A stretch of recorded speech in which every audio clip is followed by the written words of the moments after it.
हमारे बीच में आपका प्रोग्राम भी एक सेकंड, हमारे बीच में भारतीय जनता पार्टी के लोकप्रिय प्रत्याशी दिनेश लाल यादव, उन्होंने नामांकन पत्र दाखिल किया, आज मीडिया के सामने हैं। एक सवाल है, बस उसका जवाब मैं दिनेश लाल यादव जी हमारे बीच में। सर, इतने बड़े स्टार हैं, फिल्म स्टार हैं, कई फिल्मों का आपने निर्माण किया, कई फिल्मों में आपने खास तौर पे देश स्तर पे अपने एक अलग पहचान हुई, राजनीति में आने का क्या मकसद रहा?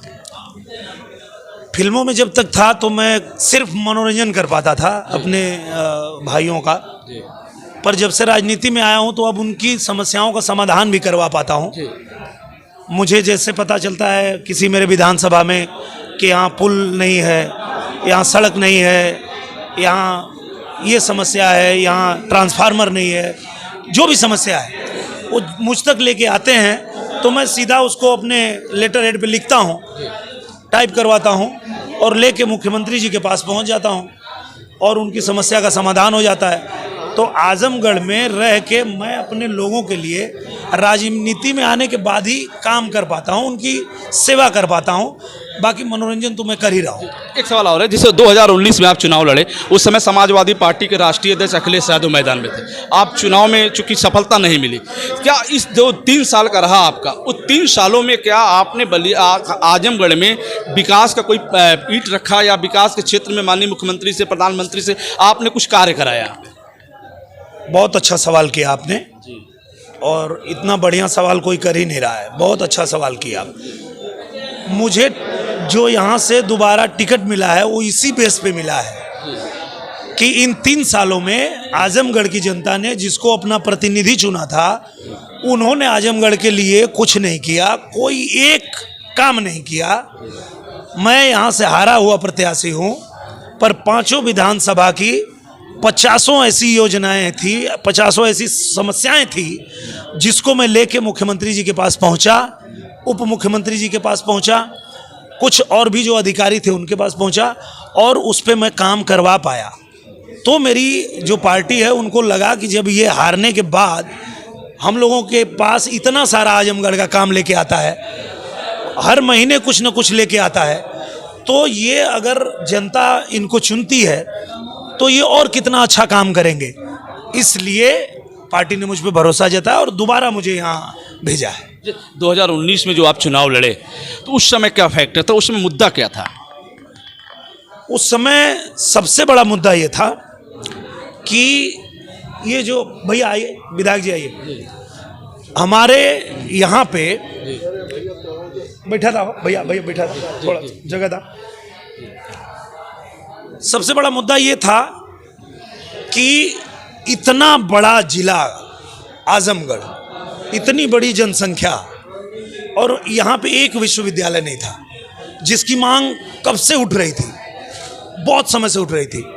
हम लोगों ने जाकर के महाराज जी से निवेदन किया कि महाराज जी, सब लोग वादा करते हैं, कोई कुछ नहीं करता है, आप आजमगढ़ के लिए एक विश्वविद्यालय दे दीजिए। उन्होंने विश्वविद्यालय दे दिया, उसका उद्घाटन भी हो चुका है, उसका काम चल रहा है। आजमगढ़ में ATS का जो है वो भी करवा दिया गया। उसके बाद आजमगढ़ में कृषि को लेकर के एक बहुत बड़ा जो है विद्यालय वो भी बन गया। उसके अलावा अभी आपने देखा पूर्वांचल एक्सप्रेस, उसका भी उद्घाटन किया गया अभी।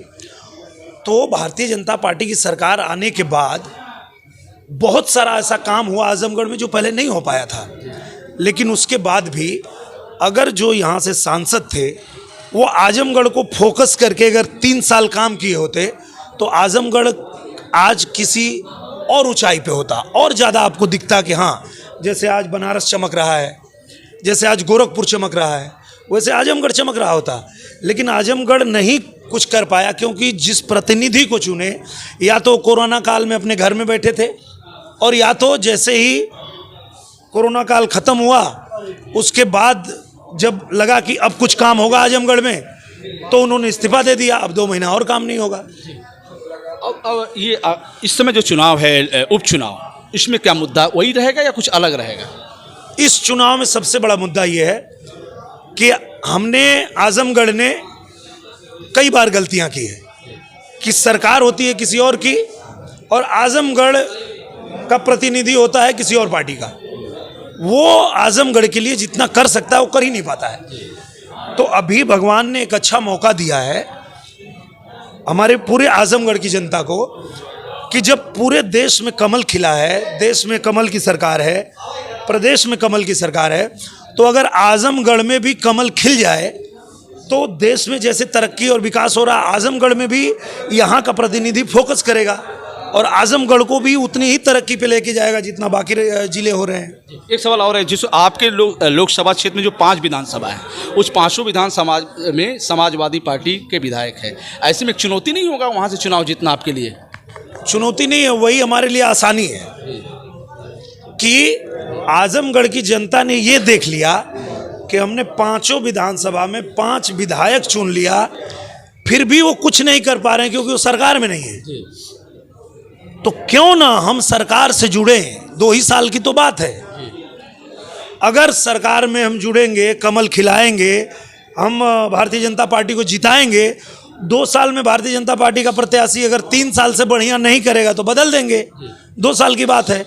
तो वही तो हमारे लिए सबसे प्लस है। एक सवाल और आ रही है पब्लिक की तरफ से, जनता के, दिनेश लाल यादव यदि सांसद होते तो क्या वो आजमगढ़ में समय देंगे कि दिल्ली में रहेंगे? देखिए, ये सवाल किसी का होना ही नहीं चाहिए क्योंकि हमारे प्रधानमंत्री हैं नरेंद्र मोदी जी, और वो एक ऐसे प्रधानमंत्री हैं, वो एक ऐसे बॉस हैं जो सभी जितने भी हमारे सांसद हैं, सब लोग जितना समय संसद चलता है, संसद में होते हैं, और जैसे वहाँ पे हो जाता है उसके बाद सबका काम लगा दिया जाता है कि आप अपने विधानसभा या अपने लोकसभा में पहुँचिए और जा कर के ये चीज़ें आप करिए। तो भारतीय जनता पार्टी की सरकार में वो नहीं होता है कि कोई चुनाव जीत गया और जीत के कहीं और जाके बैठा है और यहाँ के लोग सोच रहे हैं कि जीत के गया कहाँ। तो ये बाकी पार्टी में होता होगा, भारतीय जनता पार्टी ये बर्दाश्त ही नहीं करती है। हमारे जो मुखिया हैं वो ये बर्दाश्त ही नहीं करते हैं।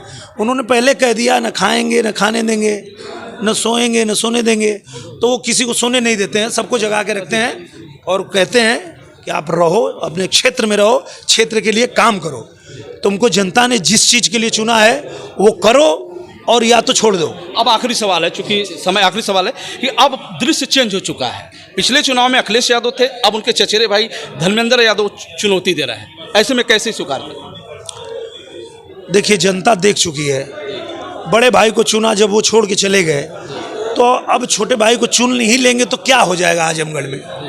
ऐसा आजमगढ़ के लिए क्या हो जाएगा जो अखिलेश यादव जी नहीं कर पाए वो धर्मेंद्र यादव करेगी तो भारतीय जनता पार्टी। तो आजमगढ़ के पास एक ही विकल्प है कि हम लोग कमल खिलाएं, सरकार के साथ जुड़ें और आजमगढ़ में तरक्की कराएं। चलिए, बहुत बहुत धन्यवाद। दिनेश लाल यादव जी से बात हुई, उन्होंने कहा कि इस बार आजमगढ़ में कमल खिलेगा। हम फिर जुड़ेंगे, तब तक के लिए इतना ही, नमस्कार।